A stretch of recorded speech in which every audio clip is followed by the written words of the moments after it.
Hi, I'm Doug Ichikawa, and I'd like you to watch this video on before and after the Syndesmosis Bunionectomy. It'll talk about things like preoperative medical clearance, driving, work arrangements, post-operative pain medication, walking aids. In the middle of this video, I've randomly blurted out the name of a household pet, and when you come in for your informed consent visit, I'll ask you the name of that animal to make sure that you watch the video. Thanks. Welcome to a video on your Syndesmosis Bunionectomy. This is a guide to tips and pearls to consider before and after your surgery. Things that we will consider before your surgery include medical clearance, prepping for help from other people, and getting your home ready for the aftercare of your surgery along with job notification. Depending on your age and overall health, you might not need anything. But there is a possibility that you will need an EKG, some blood tests, and even a pre-op history and physical and clearance from your cardiologist or general practitioner. You might need to alter how you're taking your medications.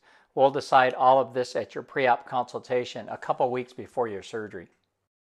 You most definitely will need help in recovering from this procedure, and it is required that you have somebody by your bedside at home for the first 24 hours. You will need somebody to help off and on with food, bathing, driving, and just helping you get around for the first several weeks. We will want you to have some place at home where you can lay down with your foot above your heart, and it can be a recliner if you have a lot of pillows to jack your foot up. You'll need to have a bathroom close by, and you want to have entertainment like TV and books nearby, so that you don't have to be on your feet more than just 1% of the first 3 days. One of the most important factors before surgery is determining time off of work, and it can be from 3 days to 3 months off of work, depending on how much standing you need to do and if there is light duty. You will have some FMLA paperwork for me at the time of your pre-op visit. Let's now discuss some things you'll need to consider about after your surgery, such as what to do the first 3 days, medication, how much walking, when can you drive, when can you work. Follow-up doctor visits will need to be at 1 week, 2 weeks, and 1, 2, 3, and 5 months after surgery. I like to call the first 3 days the hospital at home phase. You'll have a caregiver who will be both your nurse and your boss, and you'll need to work on keeping your foot above your heart for 99% of the time, besides going to the bathroom, and doing bicycle kicks every half hour for a minute so you'll prevent blood clots. You'll need to take your medications, as we'll talk about later, and you'll have a numb foot, which is a good thing. We don't want you changing your dressing at all. When you get home, you will already have steroid injected into the foot along with 2 doses of long-lasting local anesthesia. We'll want you to get started on ibuprofen 4 times a day, no matter what, even if you don't have pain. The Vicodin and Vistaril or Percocet will be taken only as needed, and you might be on aspirin or Lovenox to prevent blood clots.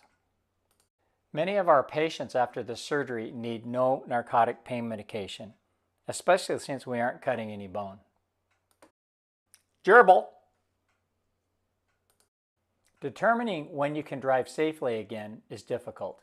When in doubt, wait another week because you don't want to get in an accident. If you just had the left foot done, you can drive after 1 week, usually. If you've had the right foot done and you feel comfortable using the left foot as a brake foot, you can do this after 2 weeks usually, but if you've had both feet done, it'll probably be 6 to 8 weeks before you should try driving. If you have a car with manual transmission, you'll need to switch with somebody that has an automatic transmission. There are very specific parameters on how much walking you can do, and they're listed on our website, bellevuefoot.com. You'll get this before the surgery. It really boils down to 50 steps a day for the first 3 days, going up to 1,000 steps per day after a week, and then gradually increasing up to 4,000 to 5,000 steps per day around 3 months. Once you've taken your allotted steps per day, it's okay to hop on a kneeling scooter or even try an iWalk to help with ambulation. But if you've had both feet operated on, you'll need to go into a wheelchair after you've taken your maximum steps per day. We really recommend the kneeling scooter and crutches for every patient and a wheelchair for people that have both feet done. Thanks for watching this video. We hope it's helped you to consider some of the things you'll need to sort out before the surgery. Please remember the code word gerbil